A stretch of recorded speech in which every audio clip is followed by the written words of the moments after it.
Saldiva for Belmopan page. You have made a brilliant and wonderful choice. On this page, I want to introduce you to the beautiful city of Belmopan and the socioeconomic plans that I have for its enhancement. We want to make Belmopan once again the shining city upon the hill. Thank you.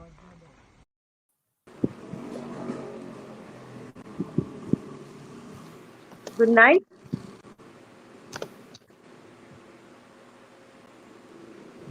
Good night and welcome to another in the series of our original Artist Saldiva Town Hall. We thank you for joining us. And as usual, we start our show with a prayer. Let's bow our heads in prayer.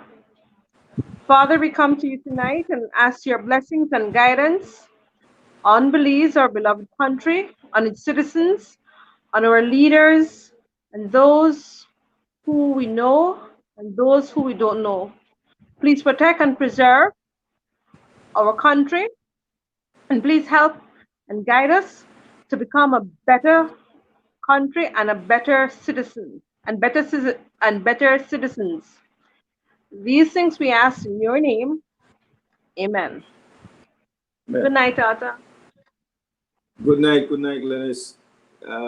Good night, viewers, or Facebook friends, supporters of the Artist Saldiva for Belmopan campaign.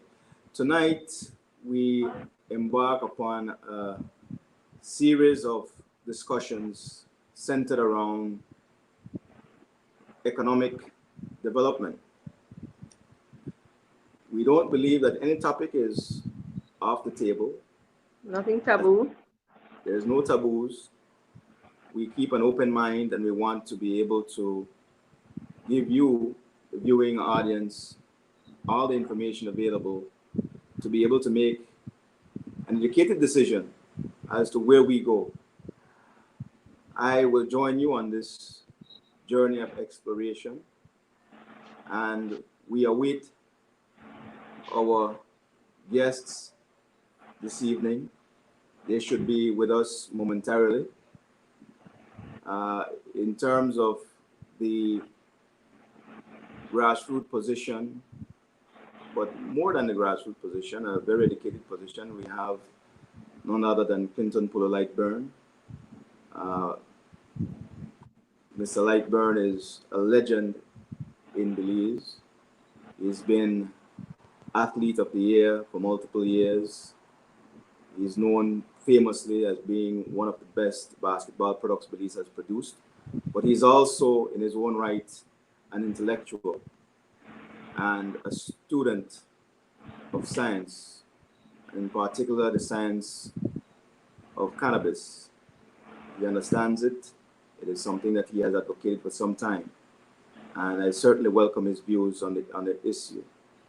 The grassroots Belizean is one who has suffered greatly from the stigma of marijuana, cannabis. And certainly, as we look forward to this discussion, we want to hear from him as it relates to his perspective on things. Okay. Well, I'll be honest, Arta. I am on the fence as far as marijuana is concerned. While I have known, because when I was diagnosed with cancer and some of the problems associated with it, one of the main things that was requested of me was to use cannabis as a form of treatment. Personally, I have been hesitant, and I have honestly have not tried it. And I will be honest, it's my own fear of what I've seen about with cannabis. However, I know a lot of my friends attest to the use of it, and after researching it a little bit, it's medicinal plus is something that I do believe it's there. but I honestly, as an individual, I have a fear to use it. So it might not be, and hence I am saying I am someone on the fence, because I know of people who claims that that's the only thing that helps them with their pains and stuff like that. So as far as I'm concerned, for them, and some very close friends of mine would tell me to take some or to try it. It will help me with my diabetes. It would help me with the cancer. But personally, I am always hesitant. Now, I hold no grudge for those who use it, or am I angry with those who have used it? Um, but I am fearful. It's a fear. It's not, and not because I don't think it can work. I do believe it can work. But I think fear for me is still a greater prevention that has caused me to up to the point where I have not been able to even try it. Um, and at the end of the day, I believe that there is certain plus to it. Growing up in Dangriga, that was something that was used by people that I know and used by people that I love. And sometimes I think that that has caused some of their downfall. However, I think that if it is used properly, would be a better it would be something best, but I don't think it can be used just for leisure. Personally, it it has to be something used for um in the area of, you have to know exactly how to use it. That's my thing. I think your mic is muted, Arthur, and we're unable to hear what you're saying. Now I Yes, think allow me, let me say something. Glenn says, I understand this has been something that many people have grappled with yes. over the years. A lot of it having to do with the way cannabis has been demonized since the 1930s. Um, we want to be able to afford our audience a wide array of information. And certainly, yourself being a cancer survivor, it is imperative that, in terms of the positive attributes, that it be disclosed so that when others may be in a similar situation, they may have understanding of what options are out there. There are many studies, many studies done on the cannabis plant and the health benefits that it brings. We have seen in recent years, in the United States in particular, where a number of states have introduced medical cannabis, and Colorado, for example, was one of the first states to do so. Colorado recognized more than $4 billion a year in revenue in that regard.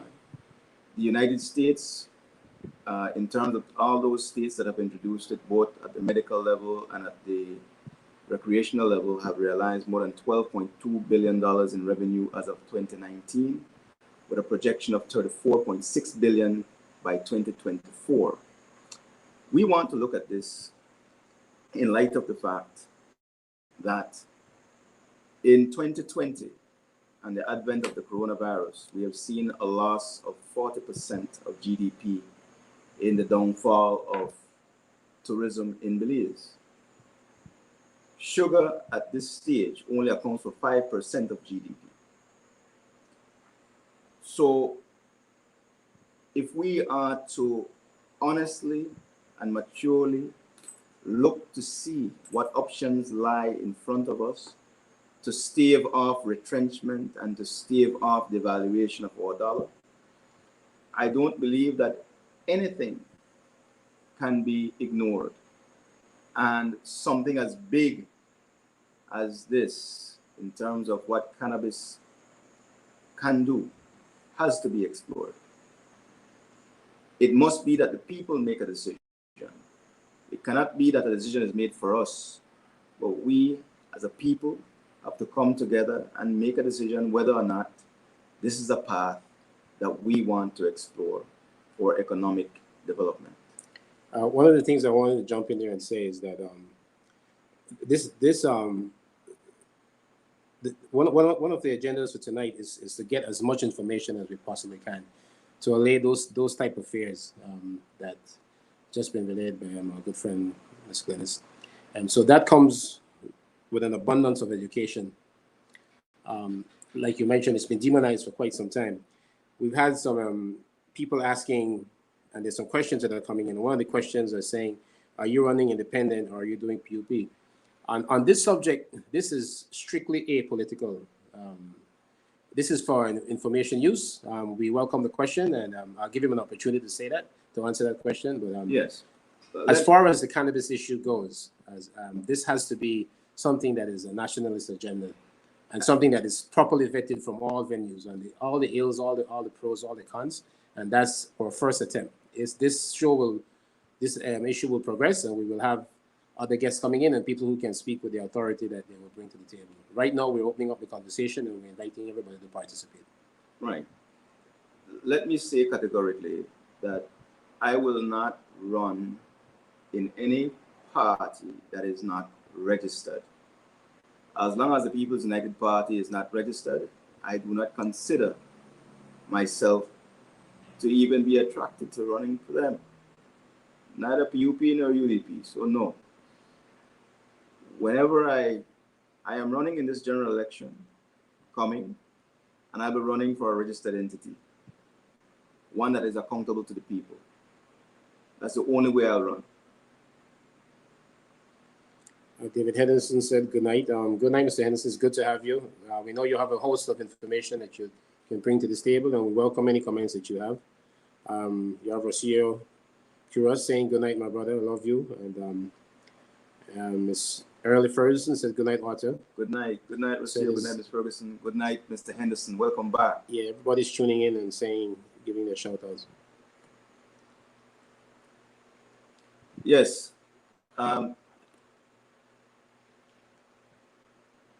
As I was saying, we want to open the forum up to as many people as possible to come and share their views on the issue.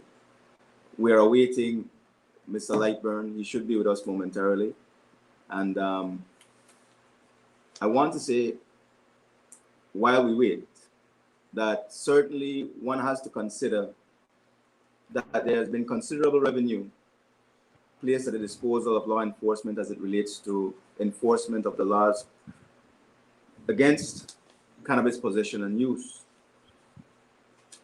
We have seen that with the recent decriminalization of 10 grams, that there has been a reduction in the number of cases coming to the courts for cannabis possession. So in some regard, that very small step has made some positive impact. However, there's a greater negative impact as it relates to that 10-gram decriminalization. And here's what I have observed. We have seen that there has been a lot of violence associated with the supply of cannabis, mainly because the law that has been put in place did not address how those who use the substance were going to attain it. So it has opened the doors for cartel involvement in cannabis supply. This is one of the reasons why we have to look at this very maturely, and we have to implore those who are in leadership to address the issue comprehensively, as opposed to this piecemeal way that they've been doing things. Either we're going to do it or we're not going to do it. Exactly. I want to take the time now to welcome Mr. Lightburn, Clinton Puller Lightburn. He is now with us. He is getting himself adjusted with the coronavirus and everything that has been attendant with it. We know that there are some challenges, but here is my great friend. Good night, Good night. How are you doing? Good night. Good night. Did I say good night, Polo. evening? How are you? I'm fine, and you guys? Okay, thanks. Very good. We're just getting warmed up here. Good to have you. Yeah, good to be here. Yeah, Polo, we were hoping if you talk with us, we know that you are one of the first grassroots person that have really addressed this issue, and you've been out there and you've been hammering the points home. A lot of this movement as we have to give credit and gratitude to the work that you've put in and the lead work. And it would be good if you can speak to us as to where you are now. There's one topic that I'd like to run by you, and it's certainly people who are of its original origin will be the ones that will be excluded, because we have the hemp industry that is on par right now. And in terms of getting licensing, the way things are structured, it's certainly not the grassroots advocates that are the ones that are going to be benefiting from this. So we want, it would be nice if you could speak to us. Well, yeah, go ahead. First of it, my thing with the concerning the hemp industry, the hemp industry has to have either the government or a major player involved, because growing hemp is not just throwing seeds in the ground like a lot of people think. There are different types of seed for different type of environment. For example, in Belize, there are several different type of, as you would know, after you're from the country, there's, Pine Ridge, Broken Ridge, Cool Ridge, Swamp. Okay, so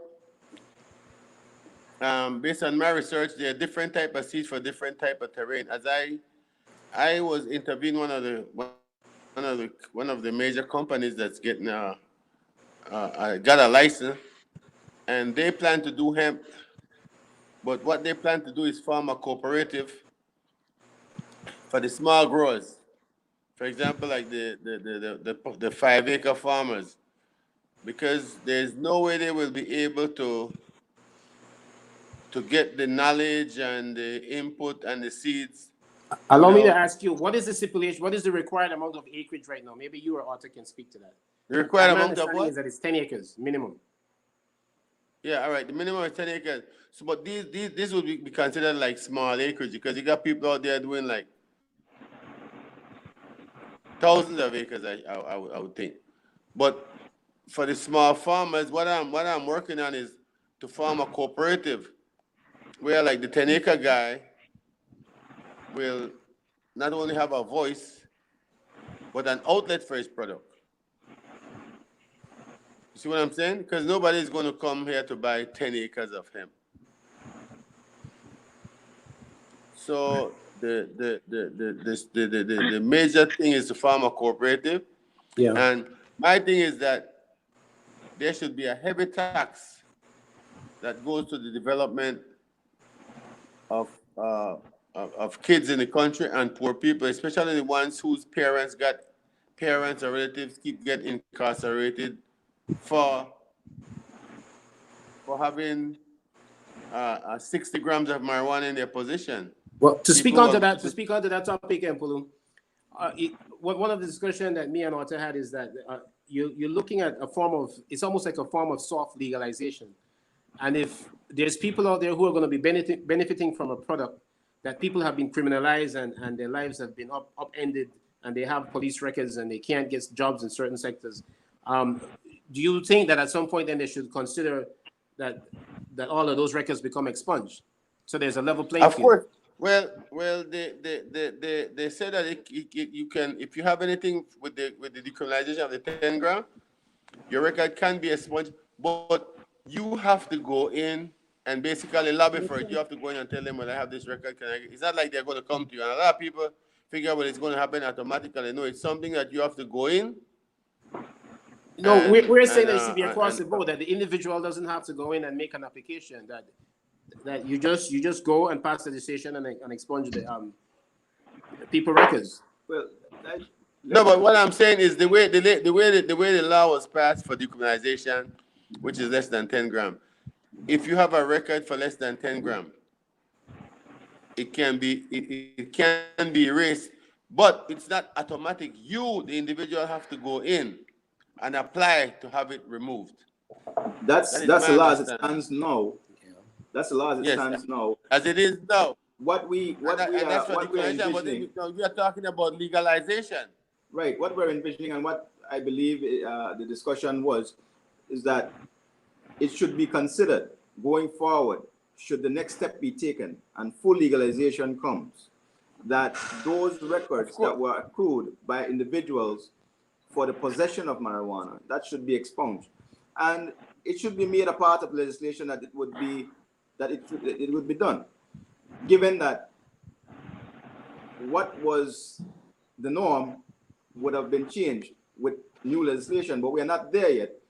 I understand what you're saying, that in terms of the 10-gram decriminalization, and given that it was only decriminalization and not legalization, it is still incumbent on the individual to go to the police department, make that application to have their record expunged where they have been charged for possession of less than that amount. So I do accept what is now the rule of law.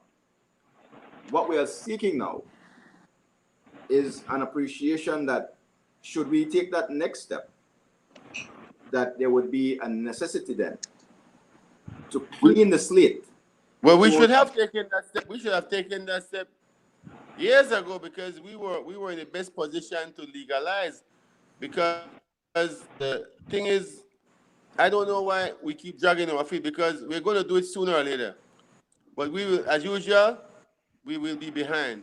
We won't be. We are already in a position where we are not benefiting from the new world order of marijuana. For example, Canada, both like the United States right now, in the next couple of years, basically 90% of the states are going to have marijuana legal. And it's been $1 billion cash crop for over a decade. It's the #1 cash crop in the United States. 12.2 Canada, billion right now. This is yes, in Canada, this is where we could have made our money, because Canada is like one of the top 5 countries in the world when it comes to places to live, quality of life. And what happened is Canada, because there's so many people living there, they need to be doing reforestation. So you're not allowed to cut down any more trees in Canada to create housing or farms or anything. So Canada has marijuana legalized, but there's no place for them to. So what they did, they gave Jamaica $200 million to do experiment. The largest pharmaceutical company in Canada gave Jamaica over $200 million to do experiments and with different crops. And it's going to be a multi-billion-dollar in industry in Jamaica sooner or later. And the thing is, Jamaica is on the Atlantic side, when Canada, they're on the other side of the ocean, and they don't have any direct roads to Canada. When in Belize, if we had done it, we could have gone in transit through Mexico and the United States to deliver our goods to to Canada. Yeah. On that note, Paulo, because I don't want to. Which would have been much more information. It's very important what you said right there.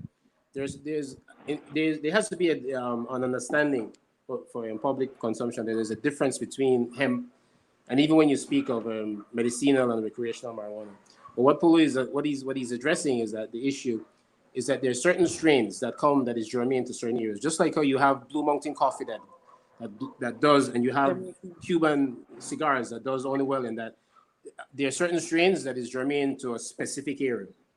And Belize is known for euphoric marijuana, which would be used for treating any sort of illnesses that has to do with people with depression and things along that state. So the experimentation over there. We've had where places like Israel are so far above the curve is that they're already patenting certain strains. So they are locking off certain medical treatments through their patents, and we haven't even gotten started yet. But that's on the medicinal and spectrum level. Going back to hemp, what you were saying, Polo, is that there's different types of hemp planting. There's for fiber, there's for pharmaceuticals, there's for oils. There's a whole host and range of stuff, and we have an abundance of space and the proper climate, and even to know how to do it. And that's one of the things I'd want you to speak to. Speaking of the proper climate, you're talking about 3 crops a year. Because of our location in the heart of heaven, what the man's called the heart of heaven, between the tropic of Cancer and the tropic of Capricorn, we get 3 crops a year: a dry weather crop, a rainy weather crop, and one in August. That would be for outdoor. That would be for outdoor right? cultivation. But if you're talking about a pharmaceutical grade, then it's No, limitless. I was talking about the hemp. I was talking about the hemp. Okay. I was talking about the outdoor hemp. I think though But one of the whoever gets the biggest. hemp license. Okay, go ahead. Go ahead, Ms. Glennis. Hello? No, go ahead, let Mr. Lightburn finish that part. Go ahead, Dennis. Go ahead. Speak. Yeah. I think one of the biggest problems that we face in Belize is that of the churches, and a lot of the times, it is just a biased view without the exploration of what it really does. And so then, again, as I said, in my view, the fear has caused us to not jump and take the leap forward into getting everything done. And I think that might be the problem. Do you know why the church is? You know why the church is? You know what? You know why the church is so much against against marijuana? It's because the optics, right, and the perception is that marijuana smokers are Rasta man, and Rasta man no go to church. They have their own church, so it's almost like an opposite religion. Even though they only accept their like fellow Christian religions, for example, and even when we were growing up, like in the generation of our parents, if you're from one domination, if you're a Catholic, you can't marry to an Anglican or a Methodist and vice versa. We have gone beyond that. But now, if you're not a Christian, you can't get another pool. So if you're a religion which is not Christian, you have difficulty. And they look at it is that people who smoke weed not going to church. That is just reality of it. People who smoke weed, that is for their sacrament. Okay, because that's our next argument for the legalization of marijuana, the Rastafarian movement and their rights as their spiritual rights. And We will have to for their look to spiritual see- rights. So the we will have biggest to look problem to with the see- church is that the church's thing with weed is that we don't take when they recruits. We will have to look to see how we can People who smoke weed, no, bring the it average outside. people who smoke weed, don't go to church. We will have to address with respect everybody, the entire spectrum. One of the things that I think is necessary is for those who oppose to understand that it goes beyond smoking. Smoking is only a very small percentage of the people who need and use cannabis. I believe that as it relates to the medicinal properties, especially as it relates to the CBD and what CBD has been able to do and what they've been able to address with CBD, person with epilepsy. Diseases knows no religion. Diseases are across the board. Anybody it's like can the be same susceptible. corona. Just like the coronavirus. We have seen, I've been reading some studies, and again, I defer to your They expertise. say it's one of the best things for the immune system for the coronavirus too. That's what I've been able to understand. Yes. The thing with the coronavirus is that corona, what it does is that it creates hyperinflammation, and the body fights off that inflammation. What marijuana does is that it's one of the few things known to mankind, natural entities, that is a natural receptor that attaches naturally to receptors. And so they've been able to codify that it becomes an immune suppressant. So the thing that actually kills you with corona, the brain has THC receptors. Yeah, it has receptors that THC naturally attaches to, and Exactly. more so than any other known element on universe. Marijuana is one of the ones. So when you are able to work with that and to actually have access to receptors like that, there's just an abundance of stuff that can be done. So that's in its early infancy. They're just beginning to understand that. So it's something that requires a lot of study. But going back to the churches, they've always made an argument that it opens you up to demonism. It's a gateway drug. We've heard some of the old arguments, and it's been a part of a language that says that people who smoke marijuana are crazy, they are ungodly. And I think that's starting to come around now. That's starting to change somewhat. And at some point in time, we do need to involve the church to have a conversation with them. Well, I smoked my first weed when I was 11. Wow. And I 64 now. So after like what? Over 5 decades, I crazy. I crazy. And We have some comments that are coming in. make a hold on, and I want and let me give you some of my accomplishments between then and now, right? I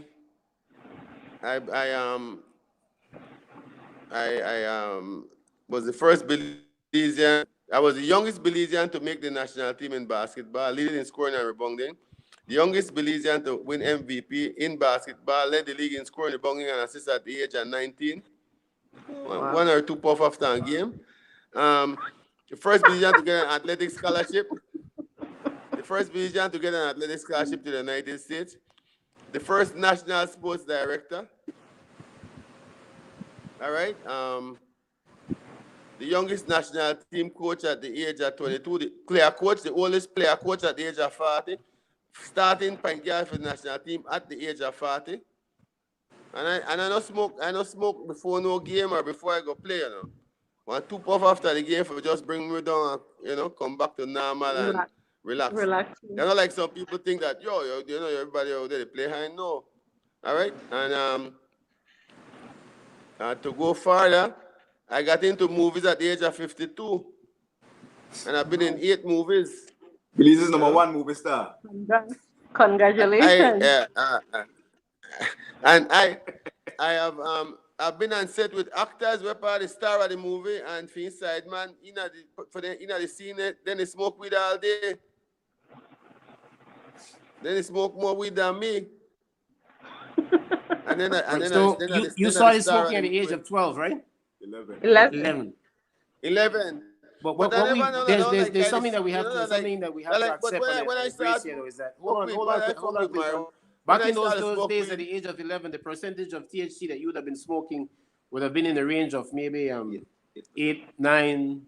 Say a good but only that. Hold on, one second. Like a good bud from behind Shono should be coming in like about maybe 12%.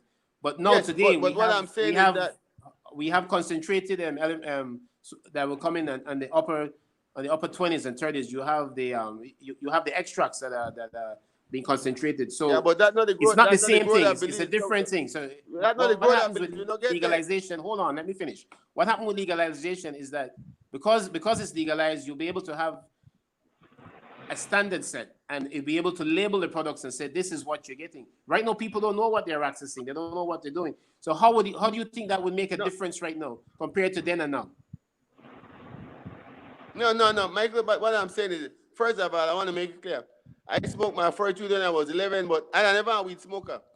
For example, I'm hanging out with some friends and they pass it and I smoke it, and after that I must have smoked weed again maybe 1, 2, 3 years later in a school, and maybe that one party. All right, so I never like people that that I wasn't a weed smoker. I don't know call one joker smoker. You're going to have a party and somebody smoking. That's not something we're going to go buy and have to have weed. So it wasn't like that. I didn't really. I would say I didn't really smoke weed per se until when I was in college. And I never like on the weekend, we got a party and everybody get together and buy one weed and 5, 6 hours they smoke one joint. All right, then until when I came back from college and got into the Bob Marley kind of movement and around the Rasta man, you know, and it was kind of the in thing. But what I found out with, I would say all of my friends, over 90% of them, the older you get, the less weed you smoke. I know a lot of guys who used to smoke 3, 4 joints a day, they become drunk. Smoker, they might not like smoke one joint. When they see me, when they come to be, might take 1, 2 draft for all time sick. But most of the guys I grew up smoking with weed, they don't really smoke weed again. And that's why I know that marijuana is not addicted. Because you can't come and just don't smoke weed when you're young and not smoke and you take 1 leaf dry, yeah, all right? All right, so that's one thing I know about marijuana. It's not an addictive drug. All right, so beside the smoking aspect of it, there's been a new craze which is for the edibles, and that's for people who tend to shy away from. Wait, they have a menu. Yeah, well, they have a menu out there with over 1,000 items. Yeah. Wow. You could get and the It's a huge, it's a very huge misconception people industry have right that now. But what weed is happens just is that somebody. with that Young part of boy, it is that gangster, my it's, young gangster, they the smoke THC levels are measured. So people, that it's a better introduction for someone who decides that they might not want to be smoking it, or the stigma of smoking it. So Glennis, would you feel more comfortable doing an edible rather than smoking from a medicinal point of view? But I have several people between the ages of, I would say, 82 and 95. When I don't carry the edibles, look here, my phone will ring off at the hook.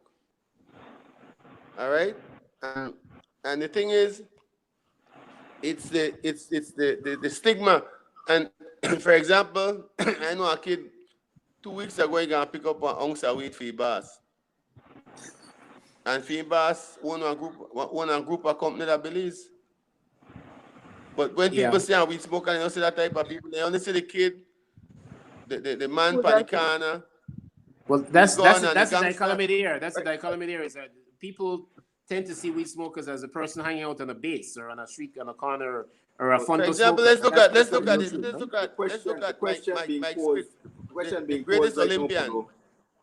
question being posed right now, Polo, and the one that I think is very important to get a perspective on, is for the person who doesn't smoke, and I believe it was addressed to Ms. Glennis.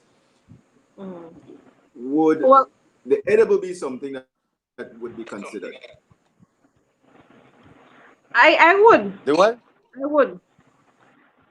The thing is, I'll be honest, I would like to see more studies because I have seen some, especially as a teacher. I'll be honest with you. I used to talk to some of my students, and I think there is some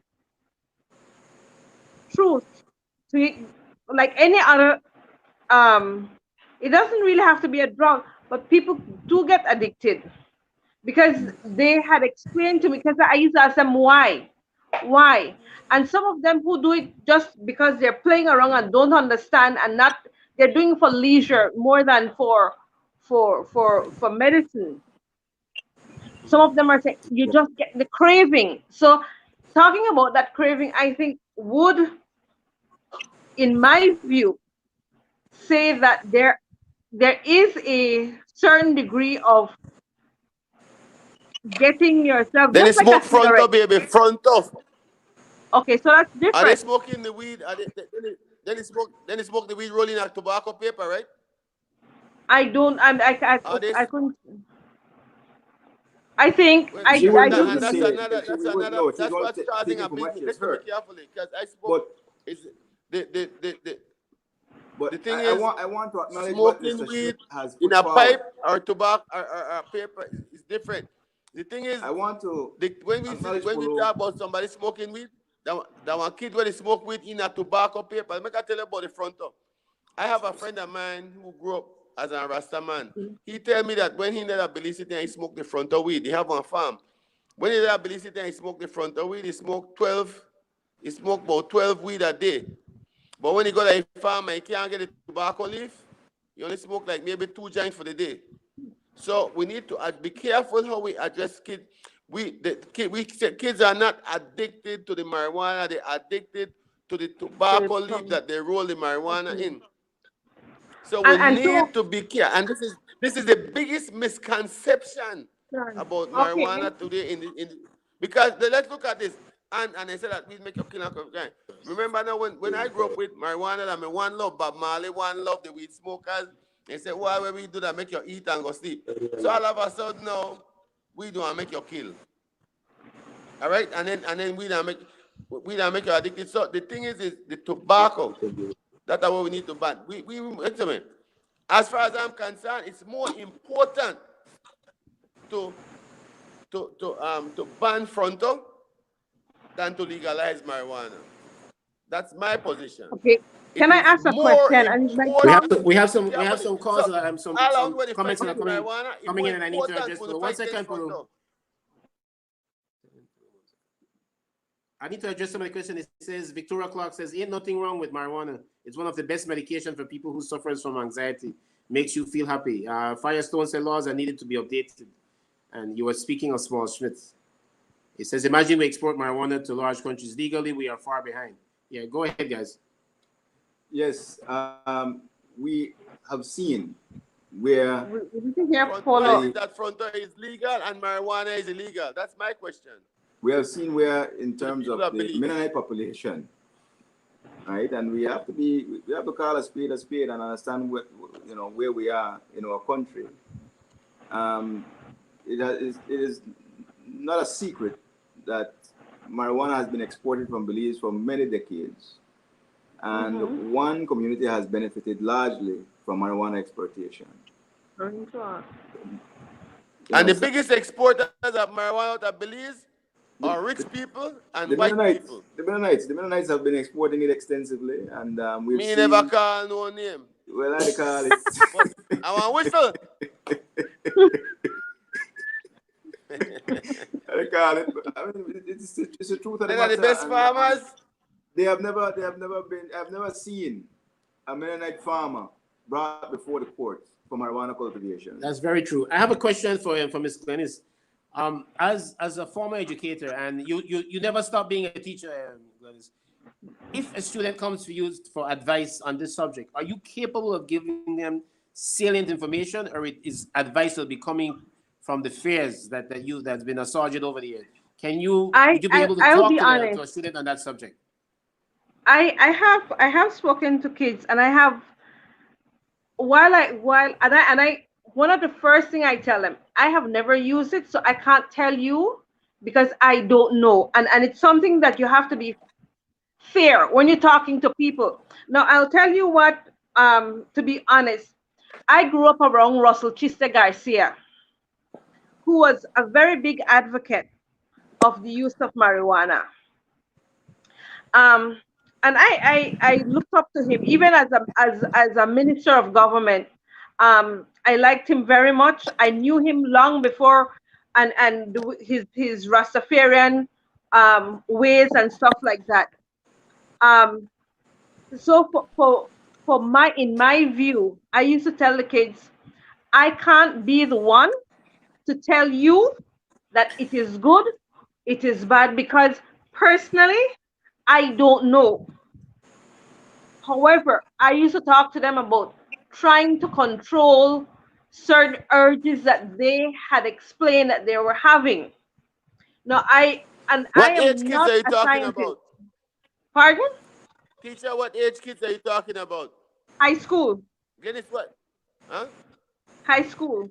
Because my take on marijuana or any drugs whatsoever is you shouldn't use it until after you stop growing.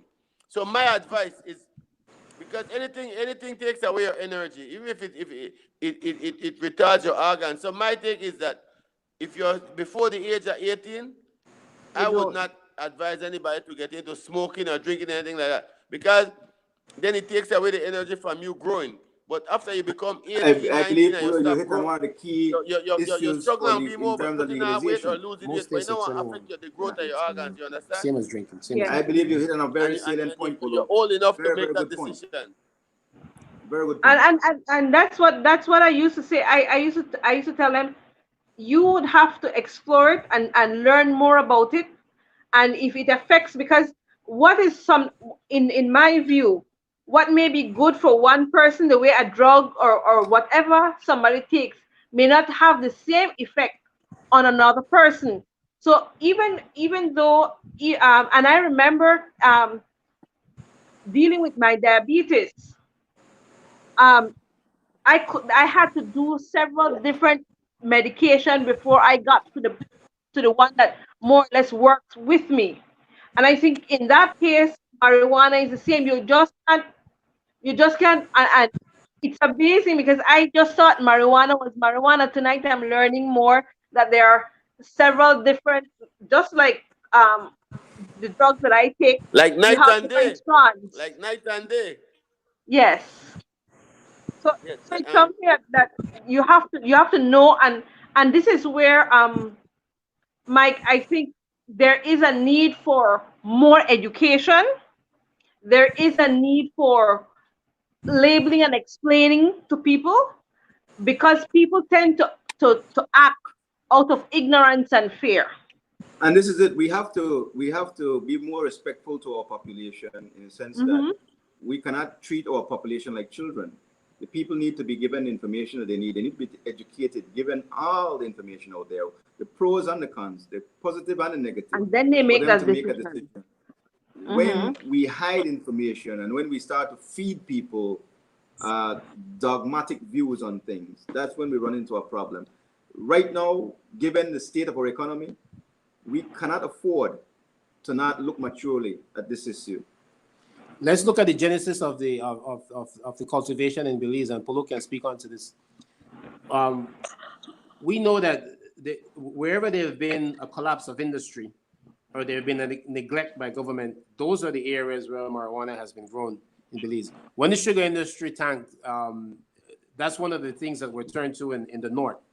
And they were lucky because they have the proper environment for growing good marijuana. Marijuana, the plant, the ethos of the plant is broken up into two things, and it's on one side you have a sativa on one extreme side, on the other side you have indicas. I've heard the Commissioner of Police use terminology that refers to the plant and that it just shows the level of ignorance that nobody really knows what's going on. And so it's a long educational process. The plant itself has phenotypes that can be manipulated to produce a specific set of qualities. And that's on a whole nother level, where if you want a plant that will treat epilepsy, then it's scientific, it's good for the environment. There's plant for insomnia if you can't sleep that night. Let me add to this, Michael. The sativa is diurnal and the indica is nocturnal. The sativa is for, it gives you energy, it makes you become creative. It's the stuff that euphoric. You could function with. It's euphoric, yeah. Euphoric. You know euphoric mean? Like on the way to heaven. All right, that a mind, you know. That means you're the best you could feel. But then you have the indica, whether for like people who can't sleep that night. If you have insomnia, that make you sleep like one baby, that make you have sweet dreams. That are the one where Bob Marley sing when they say, leave all the worries behind and come. And the one for that day, that are the one when they say, we're having a conscious party. Yeah, that's within the THC spectrum. On the CBD end of it, there's a whole other set of elements that comes into place. Okay. So right. There's just a vast amount of knowledge that has to be and information that needs to be shared. And if we don't speak about legalization, we can't have this information in a salient way. No, there was a commission that was formed. Well, I believe you know of it. With I believe Spooners and Doug Singh and some other people were put on this commission that looked at the whole decriminalization. I don't know what report they had produced. I haven't seen any, but it would be interesting to know what they came up with and what they saw in relation to the interviews that they may have had with Belizeans on the issue, because we want some local knowledge in terms of the data that was collected on that. It could give us a fair idea. What? That commission that was put in place before the decriminalization effort was... with Doug Singh and Jeremy Spooner and Charles B. Hyde and this girl, I forget what, yeah. Yeah, and them. I think Yaya Marine Coleman. I was advising half of those people on that committee came to me for information. As a matter of fact, I was there with Doug Singh Allen. I have right now I have the bag with the bag with the ounce of tobacco where Doug Singh bring for show an ounce of weed look like. Imagine you're gonna bring a bag with an ounce of tobacco to symbolize an ounce of weed, when tobacco has over 4,000 poisons and marijuana has over 400 medicines. Boy, what a way we this is, See, I didn't know that. People are leading in the right direction. Yeah, but you know what's funny? One of the things that I wanted to address, we have seen, and you have mentioned it before, in terms of what's going on with the hemp industry and those who are getting licenses. Certainly, The big guys are getting licenses, people who are outside of non-Belizeans really. And we have small farmers being put into cooperatives, which is marginalized. okay, but certainly not the ideal. We have seen where in the United States, the big corporations have taken over both the medicinal marijuana and the recreational side of things. What do you believe is necessary in terms of any legislation to legalize to protect Belizeans and to ensure that Belizeans have the main stake in the industry? What stipulation would you want to see in that regard? Well, like I said, there's only one thing we can do at the stage it is right now, out of a farm, one corporation, and bring all the small marijuana farmers together, just like with the small cane farmer. Just can remember you have, for example, what I'm alluding to, Pulu, is this: in Bermuda, a foreigner cannot own land in Bermuda, even if you're married to a Bermudan woman or whatever. It's only the Bermudan person. Yeah, but we don't pass that. No, we don't pass it yet because we haven't legalized anything yet. No, So what I'm saying, the ideas there. Listen to me. 30 years ago, we had these ideas, and that's what they preach to me that no worry, and this is with everything. Oh, everything we're coming in, investor we're coming. You have to go and Belizean as one partner, and that gun. That just some bullshit. Everybody come in and just it does not work. Me. There's many ways of circumventing that. What need to be done? We don't pass that stage, you know. But they don't give out license. But you know, we never. When you say what needed to be done, because they don't give their people license, it sounds good and it should have been the way to go. But we do it like everything else. Back way. You know, we are be more consumer than anything else. Sad. Mike, can we get somebody comments from people, because I think we are already running, but yeah, you have Firestone. He's been very productive. At this point, the government needs to we need for got some serious taxes. We're guaranteed that the funding for these taxes going to the bottom line, to the south side, to help poor people and help people they go to jail for it. We need to get some serious taxes for build up their areas there and for develop the minds and the kids in their areas there, instead of make this money go upstairs again to the crowd of the US they call corrupted. Right. It's very true. Let me right? Comments that are coming in, Polo. 1 second. Give us a second. We have an audience here. It says Sheila Gab says, my doctor in America pulled me aside one time and told me I need to go smoke marijuana because I was having so much pain. I never did do it. I feared for it. That fear is an understandable one. It's something that's been demonized for eons. But speak to your doctor and ask them for the information and take it from there. And if the doctor is prescribing it, Sheila, then it must be something that he believes can help. One of the things that have been prescribed for pain, especially for diabetic patients, has been morphine. And morphine diminishes your organs' function every time you use it, so it kills you slowly. From the studies that I've read as it relates to cannabis, that is not the case. So you have something that can address your pain without limiting your lifespan. So if the doctor is prescribing it, maybe you want to ask the doctor why and what the effects would be. Recently, states marijuana smoke has lived longer than alcoholics. That has been paying out. Hold on, I've been paying out huge, massive fines for having produced synthetic opiates, and you've created a mass addiction across the entire United States, and they've been taken to court and they've been asked to make payments. There's no such things with marijuana, despite how demonized it's been. That level of addiction has not happened. They're saying that 18% of all Belizeans smoke. I think that's on the lower spectrum. We have to look at a 2% that is going to have some side of psychotic episodes. We need to speak to that 2% and form legislation that is going to be able to take care of that. One of the issues is that what you said, Pulu, which I absolutely agree with, and which Otter did, and which Dennis was speaking on, is the age, is the exposure. You need to have some sort of maturity that you can limit yourself and not overindulge. And I would say that age comes in at around 21. What is your opinion on that? You said 18. I think 21 would be the higher spectrum that is done in most states for recreational use. Studies show that less than 10% of people that use drugs become addicts. Okay, over 90% of the people that use drugs do not become addicts.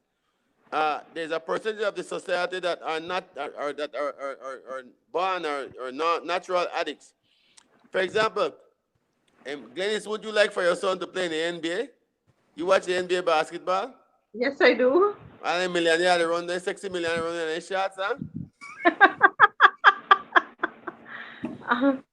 Do you I have. know? And you see how handsome and how articulate those guys are, how intelligent and wealthy. Do you know that over 2/3 of those guys, over 60% of the NBA players smoke marijuana? So if you are somebody who is against marijuana's use, I would advise you to stop watching the NBA. Actually, I don't watch it I'll leave you really. on that one. I have two sons, and none of them interested in sports. No, but I'm just trying to give you an example of the people that use Yes. marijuana. No. For example, Yeah. Mark Spitz, who won over 21, the most decorated Olympian, over 21 medals. He smokes marijuana. Usain Bolt, the fastest man in the history of the world, he smokes marijuana. Even Bill Clinton took a puff. President of the United States. And Obama. And Obama. No, but like I said, it's I know that there are cases where I've seen those cases and I've seen the study where it has helped. So I could not say that I am totally against. But I'm telling you that personally, I am fearful, and I'm fearful, I guess, because and don't get me wrong.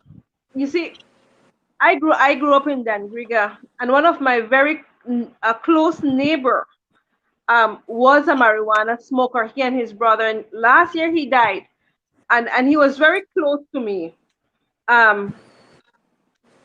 But I think that what I saw in the addictive part of it, and I have seen young men who, and as I said, I want to have more information before I come up with yes or no.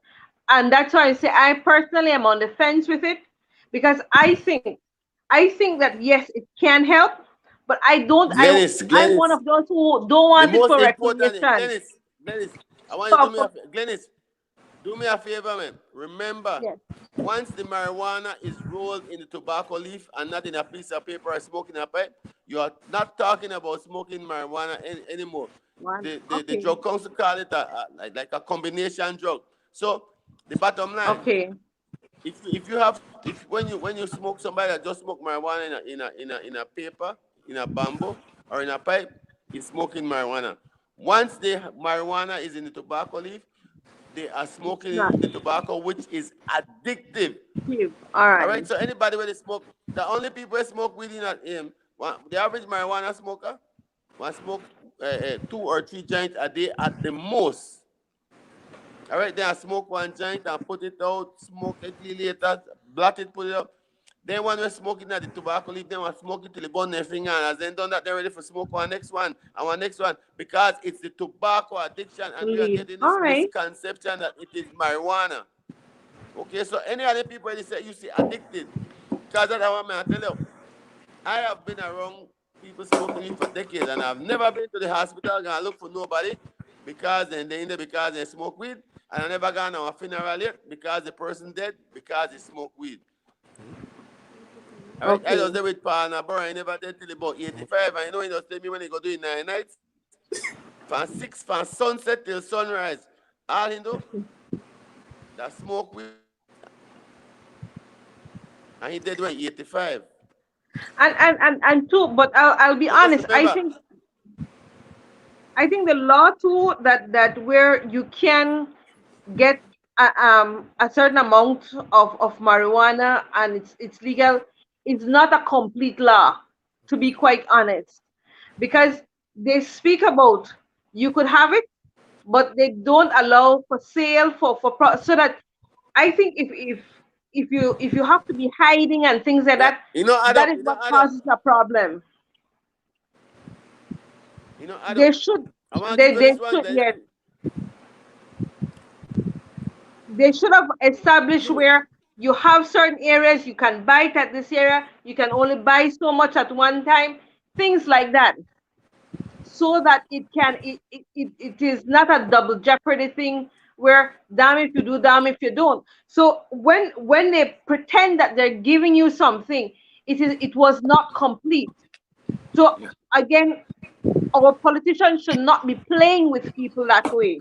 Well, let me You jump in have here. to One come of the up front. effects that law had, Dennis, is that the flow of cash was restructured when it was very foolhardy, and there wasn't much thought when they made that allowance.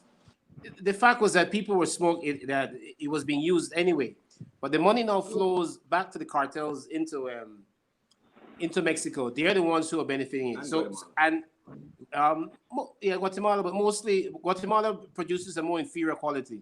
And what has Okay. happened is that there's been pressure coming down from the north, where the states in the U.S. are growing high grade marijuana right now. So there's really no market for the Mexican marijuana that goes there, or there's a limited market, I should say.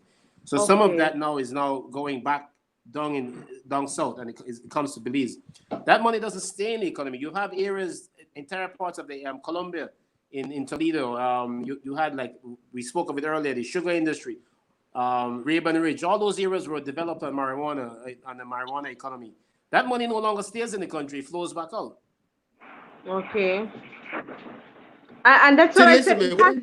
It has to be structured differently, and they can't. It is a pretentious law, as far as I'm concerned. Because if you're supposed to decriminalize it, you should have had your bases covered, so that people who are supposed to go and get it know exactly how, where, and if you have a proper structure and more transparency, then it is something that can develop your economy. But you don't pretend that you're doing something with one hand but you're taking with Right. another. And That Glennis You and see, but Kulu, listen, man. one of the dangers, guys, and let me say this, one of the dangers that we are not really addressing is that by virtue of what has been done with this 10-gram decriminalization, it has basically put the cartel in line to influence the normal Belizean.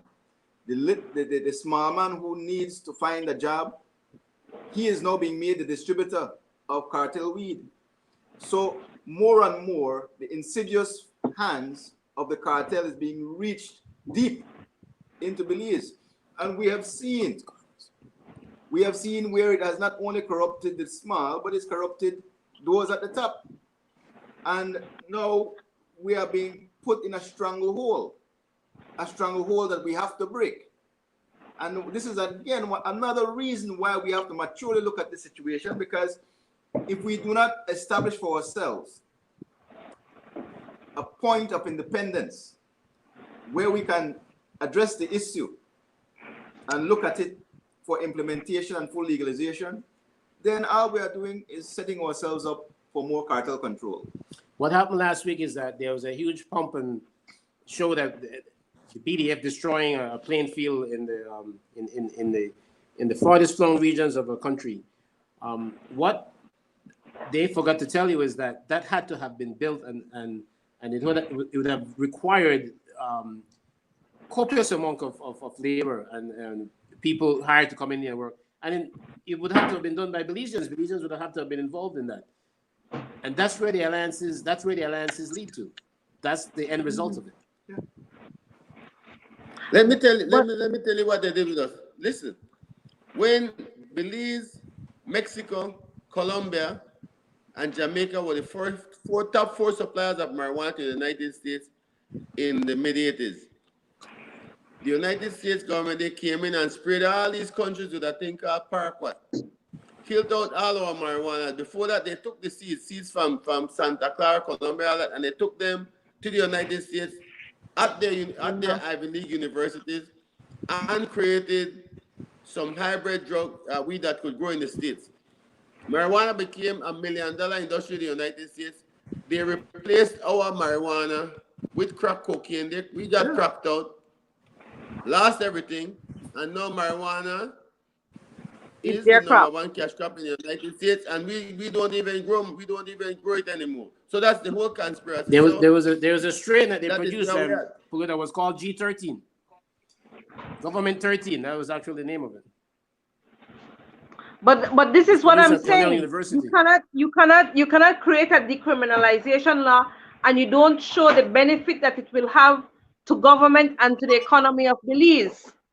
If you are It's going to just do something politics. like that, it has to be so if you're serious about it, you must start to develop a program where it is more transparent so that you can see where the money comes back to the people. And There is no also, Not tax. only that, but you get rid of the cartels. This is what happened in Uruguay.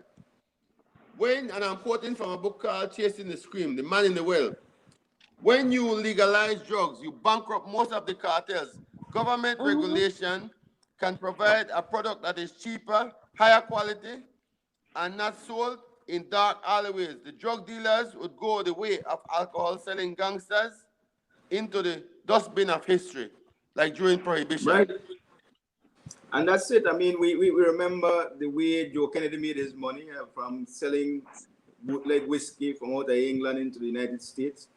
We know the bootlegging captains like Al Capone and the rest of them, all of them making their monies in the 20s and 30s when alcohol was prohibited. It's the same that's going on now with marijuana and the way it has been treated. Now, with the decriminalization of 10 grams, the next step really and truly has to be considered. I think, need to have the information be put out there into the public forum so that people can actually make up their minds to say whether or not they want to have this be done.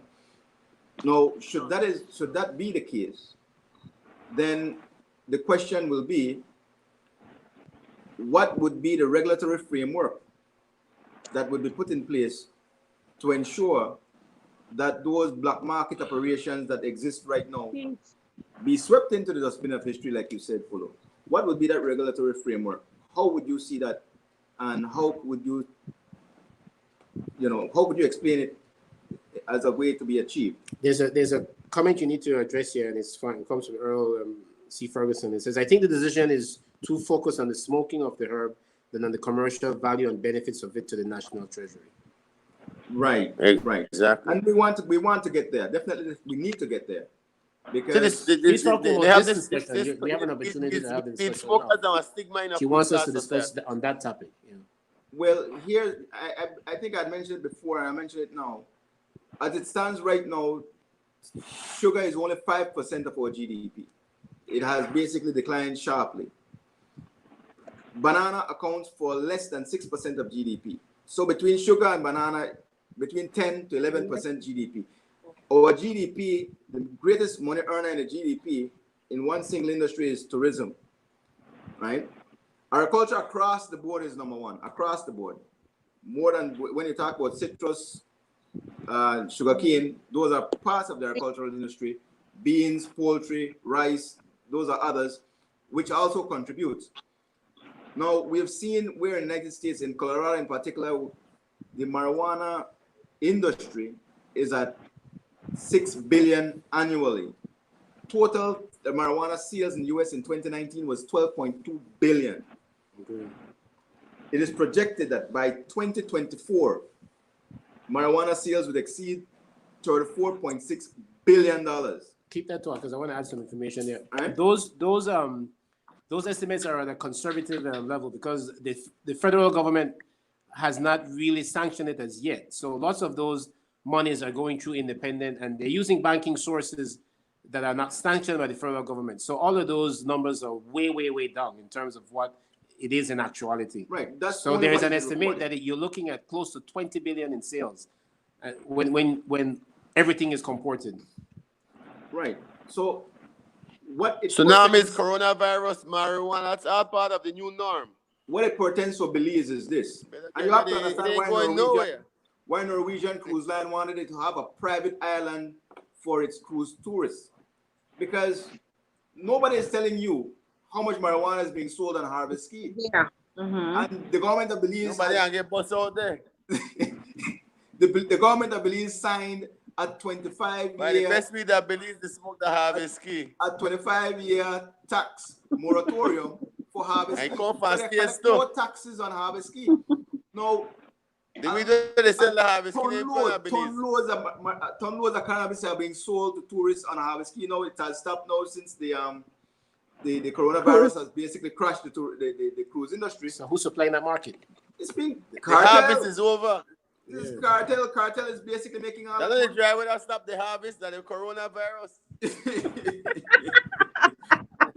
You know, so the Belizean public have been cheated out of revenue by this decriminalization.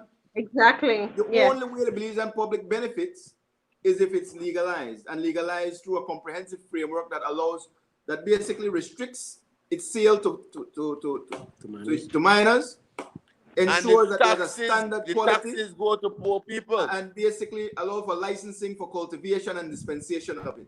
That's the But- only but- way the Belizean people benefits, and that's a huge amount of taxes that can be derived. Man, it would definitely be on par, if not greater than the combination of citrus, banana, and sugar in terms of GDP contribution. But Tata, they have given, I think Because already, those need to be replaced. I think they had given already permission for a study license for a foreigner down south to look at that hemp. And I think that's wrong, because we have the personnel, we have everything in Belize. Those things should not be given to foreign investors. Those things should be given to Belizeans. There's And we hemp need companies to all over. we need to push our government to become more transparent when they're making these deals. In Colorado alone, there were 25,000 new jobs created in the medical and recreational marijuana industry. Mm-hmm. Can't we use 25,000 own. jobs in Belize when we have Exactly. we have seen over 80,000 persons applying for benefits under the relief, the economic relief granted by the government during this coronavirus period, which is telling you that there are more than 80,000 persons in Belize without a job. And none of that, Arthur, we have so many students graduating from UB with degrees in biochem. Let these people have a way to earn a living with the knowledge that they have. We must Not only that, open up the industry for persons who are into research and development to do the research and development here at home. Yes. I believe it was said earlier, Israel is at the forefront of patenting seeds in the medical marijuana industry. They are basically exploring every avenue that the plant has to offer. Albert Mashton says, I brought back hemp shampoo and conditioner from the United Kingdom. There's a host of pharmaceuticals and all types of products that are coming from hemp. I mean, the industry is... Excuse me, while I like He's got 10 grams, boy. Oh Lord, I gotta take a lift. From reality, I can't hide. And that is rolled up in paper? Of course. Now, let me ask another question, because I will be honest, I don't know. Let me tell you this. If I take one puff off and weed roll up in a tobacco, I get nostrils, my head spin like one top. I feel like I want to vomit. I can't handle it. Serious. Okay. So what strain are you smoking right now, Pulu? Is local? Is cartel, or what is it? It's a cross between a foreign weed and a local weed. It's a cross between a sour diesel and a Belize breeze. I call it sour breeze. Sour breeze. Okay. Not summer breeze, sour breeze.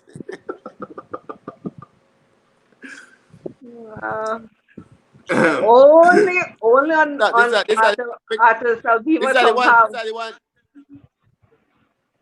Make experience on you. This is the one for make you sleep tonight. Normally I go to bed 8:30, so got me out of bed. I go to bed 8:30 and wake up 5:30. Okay. Okay. And I can't sleep at night unless I take one, unless I smoke my joint. The amount of kids who I grew up with and the train and having a camps, I see hundreds of them on the news every day dead. I got nightmares and I get visions and then so this away, put this away. Make a leave all my worries behind and come. Serious thing, you know, so. We have Albert Marston again saying, I can send you a pic of a very good product and toothpaste. This is a hemp product. And you have Earl Ferguson that says, I'm getting you, Ganesh. You are on point.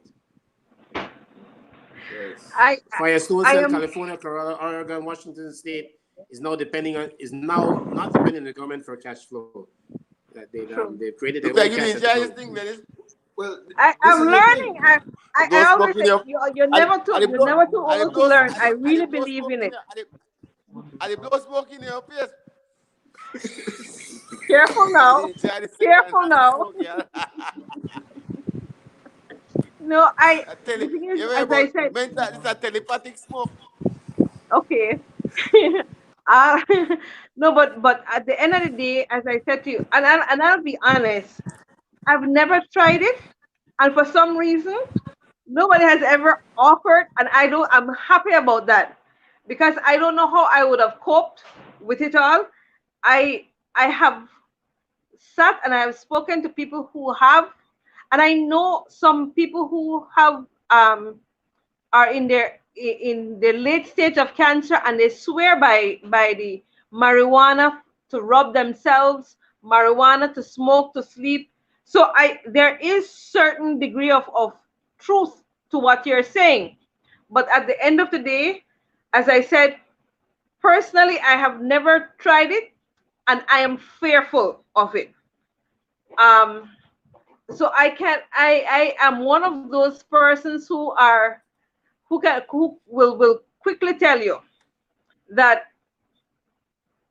even at this particular stage in my life, I am one of those who I don't think that I would try it. But I respect those who can, and I will take my hat off. I don't see and I'm glad that especially with my children, I've sat and I've spoken to them about it and things like that. Um, and they're open enough to tell me their views of it. But because of I may be one who is prejudiced, but I have friends who I really truly like to sit around and talk with who are non-smokers, and I respect them for that. But I think we need to start to put the word out a little bit more and to start to hear from all angles. And at the end of the day, if we're going to legalize this thing, it has to benefit Belizean, not a foreigner. That's my bottom line. Sugar is more addictive. By the way, sugar is more addictive than marijuana, and it kills a lot more people. Sugar kills hundreds of thousands of people annually. Marijuana, no kill nobody. I am a diabetic We have some fellow. comments here. Once again, guys, we have some comments. From the drug council. He said, Miss Earl Ferguson, she's aghast at what Pulu is smoking. She said, what is it? It's wrong, so wrong. Not the place or time. Raymond Isigiri says, after they lick him out, the man who wants some Pulu. Gladys. Huh? And Steve Willis says, Gladys, exactly what are you scared of? And it's the others were funny, and we understand the concerns of Miss Ferguson. Dennis, what is it exactly that you're afraid of? Listen, McLean, you know what they say about marijuana? The only thing about marijuana is people get paranoid. If you never smoke it before, you're paranoid because the laws and they tell you you're not to smoke, and so that they say that they're paranoia. And a lot of people when they smoke marijuana for the first time, they get paranoid. Okay, well, I don't smoke it and I don't paranoid. You said I have to smoke it and I paranoid. Huh? No, I know people. Yeah, but Glenn, see what to do. I would suggest, man, do some research. You're trying some very interesting stuff out there. Forget about the smoking. Scratch the smoking and the person when they smoke with off your list. Look at it like the edibles, like the medicine. No, they find out that opiates kill a lot of people. All the people when they go to the doctor, they replace their opiates with marijuana. No, it's like for me, I will be honest with you. you know, see me drunk because I won't drink alcoholic beverages. I will not even a simple cigarette. I don't smoke. I have enough health issues, and that's I guess that's. But as I said, that's me. Well, listen to I me. You eat a lot of sugar, I used to, carbohydrates. Yeah, but that's no, see what I that. said. Look, I am a that diabetic, so I have had to change so my that's what all right. lifestyle.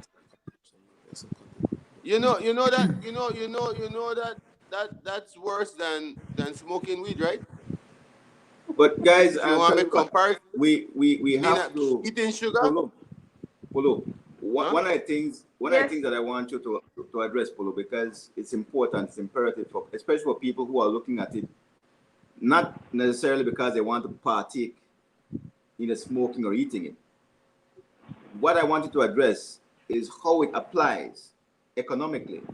What are the things that can be done apart from the medicinal part of it? We know that hemp has been used in the processing of cloth and paper, rope, and that type of thing. There are so many industrial processes. In fact, plastics has Yeah, been boy, made. in the on- early days of America, they send you to jail if you never grow hemp in your yard. President of the United States It's a replacement for had one plastics hemp that's farm. biodegradable. Right. So we have right now, I believe there's this huge push nationally to ban plastics in the stores because of the fact that plastics are not biodegradable. Part of the New World Order, the Styrofoam paradigm products and shift, all these products are basically derived replace plastic from fossil with fuel hemp. and oil. Now, with the hemp industry and the marijuana industry, we're talking about something that can be used to replace plastics Cellulose. because it is cellulose. So, from that point of view, in terms of diversification of the economy, Polo, can you give a ballpark assessment of what kind of impact the industry could have?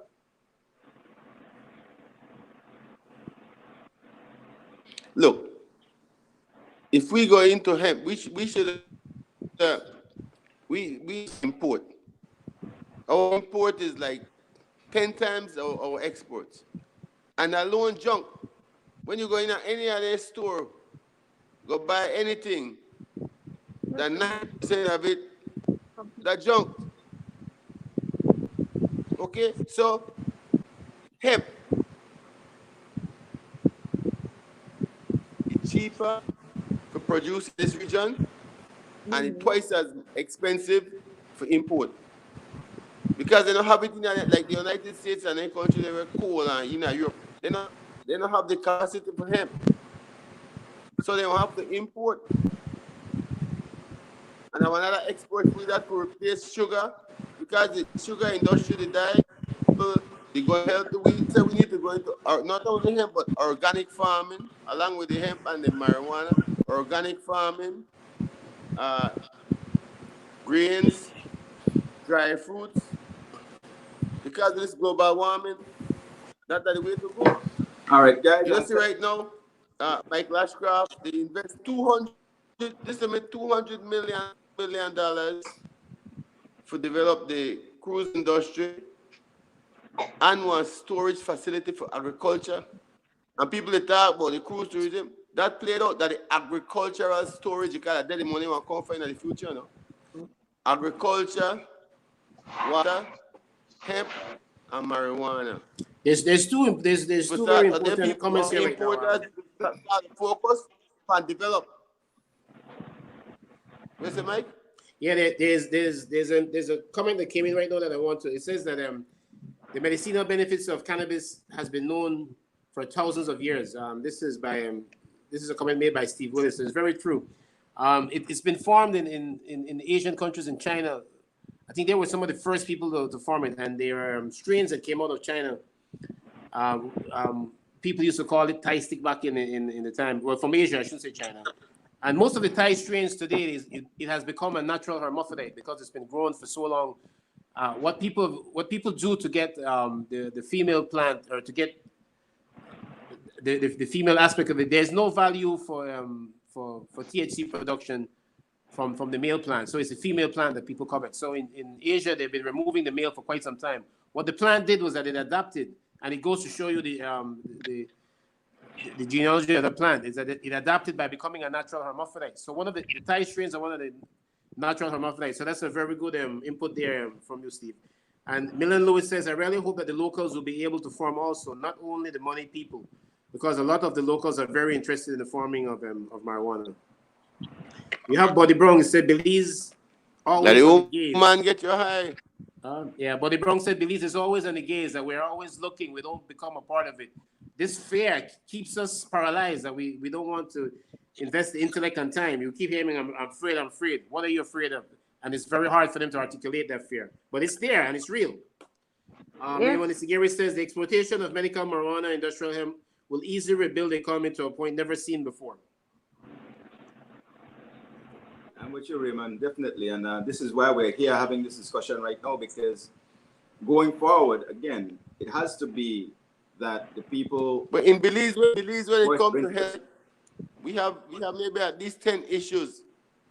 We're far bigger than marijuana. Diabetes, high blood pressure, gang violence. What else? Name another one. Corrupted politicians. Where the damage, I tell you, where the damage is social development. No, it's very true. It's very true. Yep. You know the most damage where they come for out of marijuana, that when the policeman go 3-4 and man go kick down their door with 2-year-old and pregnant woman and all the traffic rate, because then they sell $50 worth of weed in a black plastic bag. When the rich kid, they smoke 200 a handful. And then they deal with the amount. You know how much damage that do we know address?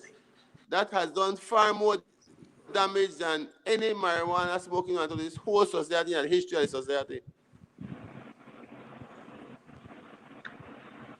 Yeah. I had a question for Arthur, and I wanted to ask him. Here in Belize and for you to pull, most people they smoke out of Fonto paper, and that's considered legal. But the proper way of smoking, the safer way of smoking, would be through a water pipe or a bong or something of that. That helps White remove some people of and the irritant. educated And that's people illegal. don't They smoke catch you with weed it. in a fronto. It's not illegal, no. You're allowed to use it now. You're allowed to use it. You're allowed to use it. Again, if before the decriminalization of 10 grams, if they caught you with a pipe, they would have told you that you would have been charged, going equipped, or having paraphernalia for the use of. So under that legislation, it was changed. Under the decriminalization, you can have a bong, you can have a pipe. That at the front of that, but then you could go to the Chinese man and bite. Right. The Chinese man, they bring it from Guatemala. Wow. No, before we leave the show tonight, before we say goodnight to our viewers, I want to address something that's going on Sunday. This Sunday at Cotton Tree, Big Ye, Nigel Petillo, is going to be having a meeting at 10 a.m. for all persons who want land, don't own land. He will be there making available an acre for any person of the 2,500 acres that has been discovered. The person who is the legal owner is now deceased, been deceased for a while. Under the laws of Belize, there is adverse possession. The government has done nothing to bring those lands back into what is considered national or crown lands.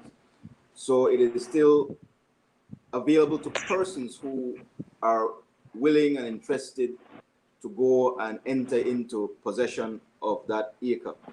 It has been done before in Harmodyville and St. Matthews successfully. We have Belizeans, first-time landowners who are there. I was a part of that process then, I'm a part of this process now. And certainly I believe that where people can access land without going through the bureaucracy of the lands department, by all means, take advantage of the opportunity. I would not, I have my own already. I am just here to facilitate those who need. So but Arthur, let me, there is because I will be honest, I like a piece of farmland. I don't own a piece of farmland. But when I heard on the radio, the Ministry of Natural Resources telling people they can't go to those places because people who trespass on government land or try to use private land, they will be, to me, it was a little threatening. And It they was, and continue to repeat. it was meant to be a threat, Glennis, but the thing about it, it was very much misleading because we know as Belizeans, we have persons coming across the borders almost every day, coming from Honduras, Salvador, Guatemala, squatting on lands, national lands, and nothing has been done to those people. When it comes to private lands, certainly there must be respect for private property. But where the research has been done and it's been seen that these lands have been abandoned, and basically where the person who owns the land has not left a will or a trust in place for anybody else to have autonomy and control over that land, people can go on it because the law basically the law requires that as it relates to private landowners, that they initiate that process to bring a charge of trespassing against anybody who trespass. It's not for the government to take it upon themselves when it relates to private property and move people off private lands for that landowner. That is not the law. The law is you can go into adverse possession of that land, you can clean it, clear it, and hold on to it. And if you do so for 12 years without anybody with a superior title coming to remove you, it is yours. Okay. So that's squatters' right. That's So, squatters' right. It is squatters' rights. How many years can you be there? Huh? How many years you said just now? 12 years. You have 12. to have continuous control for 12 years, but you can start. And Arthur, if somebody's living on a piece of land for 12 years, how do you go about getting that land into your hands legally? You have to first take the step. Can you go apply? There's no application needed. Here's what's taking place. Nigel Petillo and Big Ye has stepped into the breach to put forward a process where they are getting names. What the government did in the last occasion was to then bring those lands into the national purview and then distribute titles to those persons who signed up. The same can and should be done here, but it requires the support of the people. The people have to come out on Sunday and show that they are interested in getting these lands. Once the people show up, sign their names, enough persons are there, pressure will be brought to bear on the authorities to do what is necessary. Let them not speak of any power of attorney. Power of attorneys die when the person who makes that power of attorney or grants it dies. So there's no power of attorney that can allow for anybody to claim any control over that land. It can only be done through a will. And as far as we know, none exists. All right. Thanks.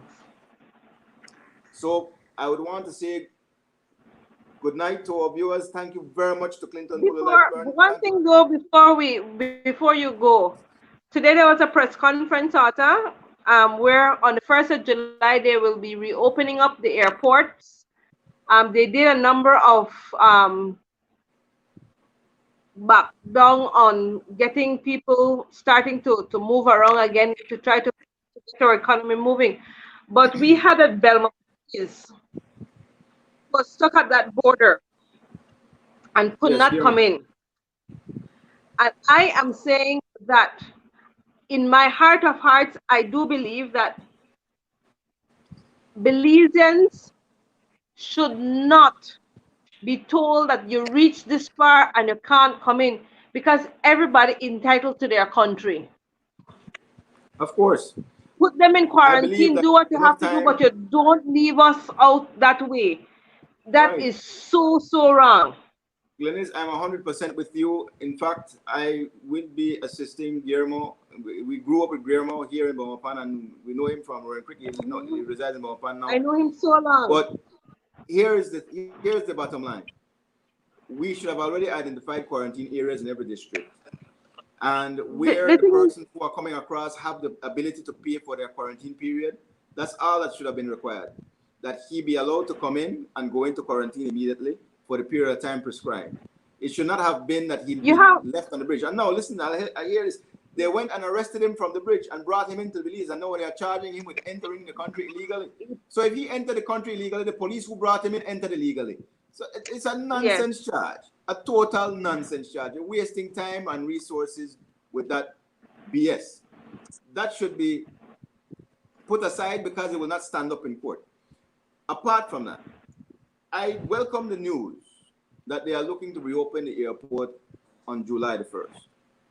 It gives us the rest of May and the rest of June to monitor how things go, right?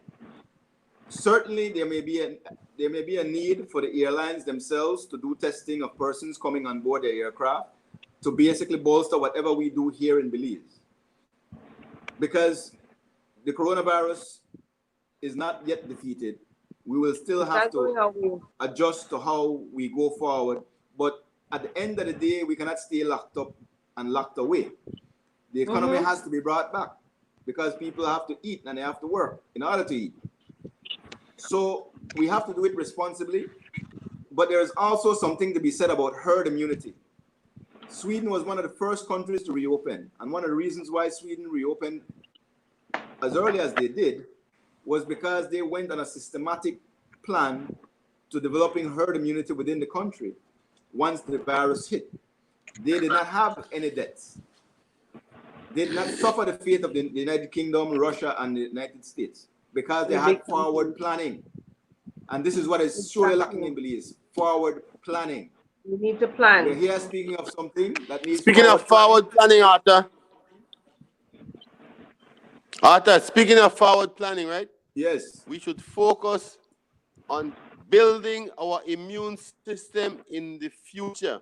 Yes. Belize have over 200 different type of herbs that are defensive mechanisms against stuff like this. We need to focus on health over wealth from here.